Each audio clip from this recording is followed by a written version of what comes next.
Today on the Autocar show, we're in Goa to drive the all-new long wheelbase Mercedes-Benz E-Class. Honda gives its bestseller, the City, a facelift. And what's new in the Bajaj Pulsar family?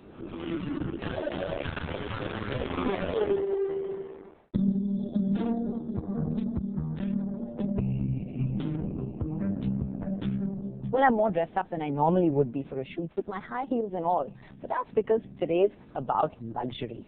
Now, this is about a luxury car that 20 years ago was the only luxury car really around. Well, ever since then, it's the Mercedes E-Class that has become the de facto go-to car for luxury buyers in the segment. Well, it's here in its 10th generation, and it does have a lot more competition than it did 20 years ago, and Mercedes have been upping the ante all the while.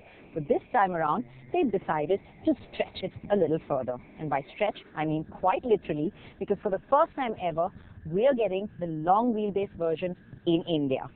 Now, at this point, I would normally get into the front seat and drive, but what I'm going to do is enjoy the lap of luxury in the back seat and get Shapur to drive me around Goa.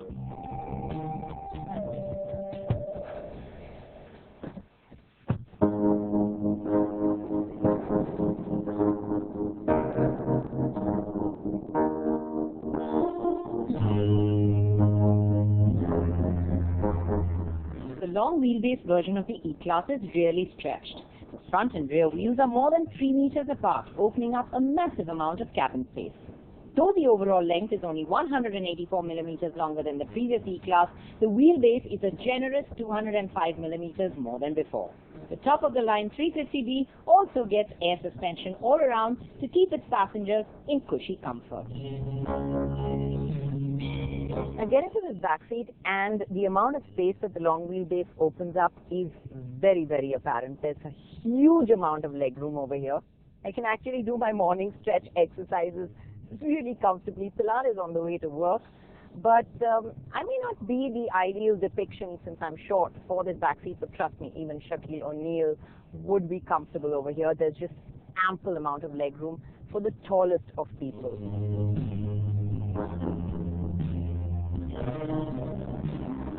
The seats themselves are extremely comfortable. In fact, now you can recline the backrest, and it even has a memory setting, so you can, set it when you get into the car to exactly the position you like. And with the backrest all the way back, it is extremely comfortable. And this pillowy, soft Alcantara leather headrest makes it even better.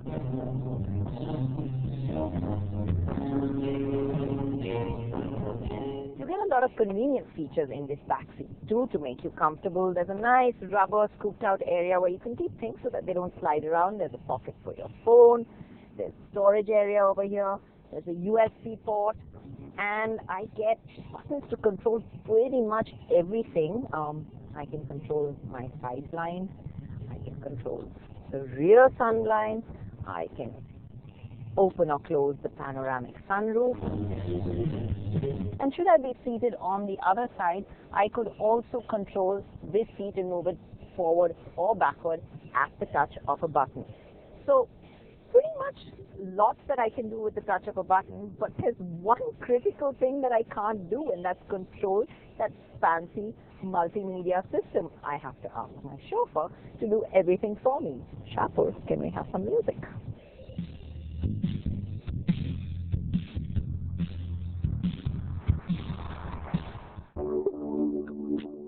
So there is no remote for the rear seat passenger, and there are no cup holders as well. But you can opt for the cup holders as an accessory. However, you do get illuminated vanity mirrors integrated into the roof, a 64-color ambient lighting system with separate controls for front and rear zones, and a 3-zone climate control system with 4 vents at the rear and 6 on the dashboard. However, the aircon does take time to cool the larger cabin, and one often has to set the temperature to low and turn the blower on full to cool down the rear seat. But there is no doubt that this back seat delivers on the ultimate luxury experience in the way that it shuts out sounds and also in the way that it rides over our roads. Set in comfort mode and at low speeds, it just glides over surfaces, the air suspension working away silently, making you feel like you're floating on a cushion of air. In comfort mode, it's got this pillowy ride, but that means there is quite a lot of movement as you pick up the pace. So if you do go faster, it's actually better to have it in sport, which doesn't really, make the ride much worse, but it settles the car down and tethers it much better. Even in sport mode, the ride quality is better than most, and it does a great job of making the Indian roads feel like autobahns. The backseat experience is truly a luxurious one, and with the levels of space and comfort it opens up, there's no doubt it's the best in the business. Well, that's me really comfortable in the back seat, being chauffeured around for the day. But Shapur, since you're doing the duty, let's hear from you how it is to drive this car, this all-new E. Now, the first thing you realize as soon as you get behind the wheel of this car is that the long wheelbase gives it tremendous stability. And what also helps is that the car is so beautifully encapsulated, it's so silent, it really does mask the speed beautifully. We were driving the 350D, which comes with a creamy smooth 3-liter V6 that produces 258 HP and produces a whopping 620 Nm of torque.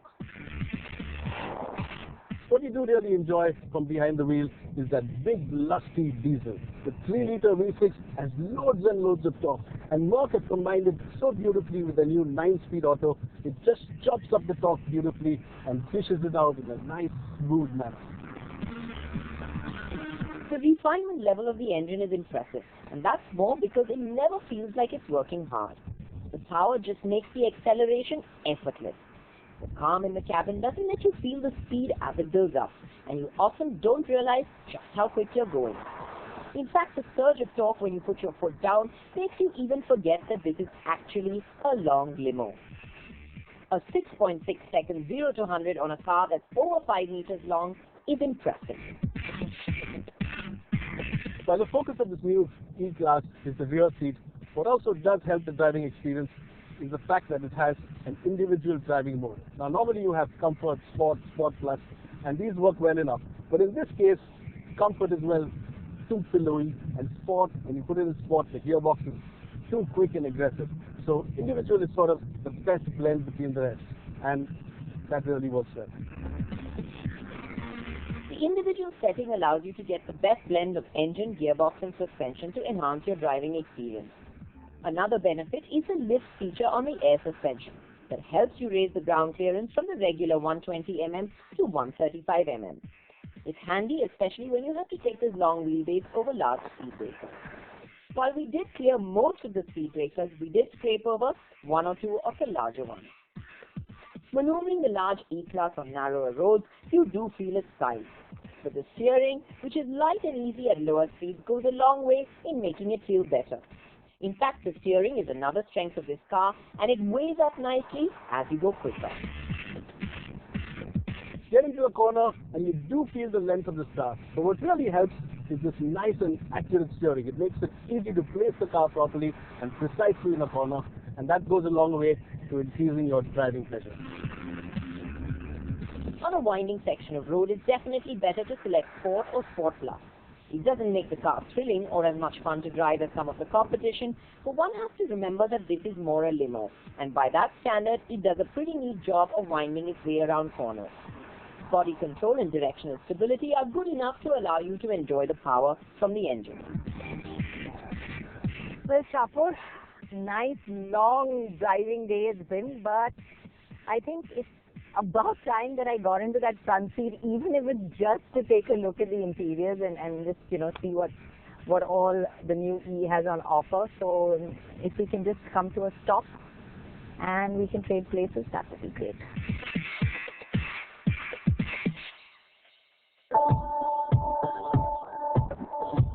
Well, finally, I'm in the driver's seat. If at all, is only to take a look at the interior of the car. I have to say that it is really nice. It's quite uniquely different because there's this glossy black console that sort of stretches across the dials. And of course, there's this huge 12.3-inch multimedia display. I've now linked it to my phone, which you can connect so you can have Android Auto or Apple CarPlay. But the thing is,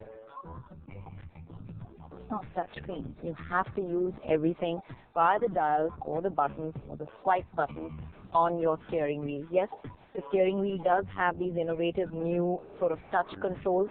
That's something different, but it'll take a little getting used to use them. And of course, there is this really premium looking, nice, good quality interior, every bit luxury that you want. Walk around the car and it's the extra length that gets you first. It looks regal, classy and sophisticated, all rolled into one. The design isn't path-breaking and the family familiarity is so much that apart from its size, it's hard to tell it apart from its siblings, the S and the C. The all-LED lights are also a link to the previous gen car, and the sporty grille up front provides continuity too. The headlight pods, however, are recessed and placed below the hood line, and the sporty chin gives this new E a youthful appeal. Follow the lines of the car all the way to the rear, and it looks handsome in a big-boned way. The bonnet is long, and there's a distinct ridge that runs through the door handles all the way to the rear. And what's clear is that the 3-meter plus wheelbase and the new rear quarter glass make it look like a baby Maybach. Notice how the base of the C-pillar is finished in a band of thick and luscious chrome. The rear has encrusted LED tail lights that make it recognizable as the new E. It also sits on 17-inch wheels which are run flat, and you get a space saver in the boot, but it's strapped in and eats a bit into the boot space.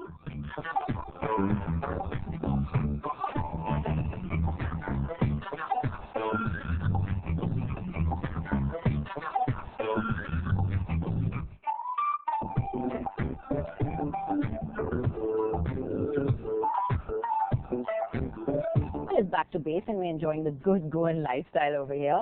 It's been a nice drive out, and there's no doubt about it, the biggest talking point about this car is that luxurious back seat. The long wheelbase has made all the difference. We did miss a few things over there, but there's no doubting that it is the best back seat in the segment, and of course there is that fantastic ride quality. So this luxury you're after, it definitely does the job perfectly. So that's from the back seat, Shapur. You were driving the car. Yeah, so, there are two sides to this car. There's, of course, a weekday car, the E-Class in the weekday. You sit in the back, you're comfortable, you have all your stuff around you. And then there's the weekend. There's the fun of driving the car. And this car delivers in this area as well. It's got a nice, big, powerful V6 diesel under the hood. It's got a super new 9-speed gearbox that chops out the power beautifully. It's got a nice, accurate steering. All in all, a good, fun-to-drive package. Well, so back seat or behind the wheel, the E-Class definitely does the job. So Mercedes have stretched this. They have taken luxury a sub-segment higher, we could say. But the thing is, you're going to have to stretch your budget too to get this level of luxury.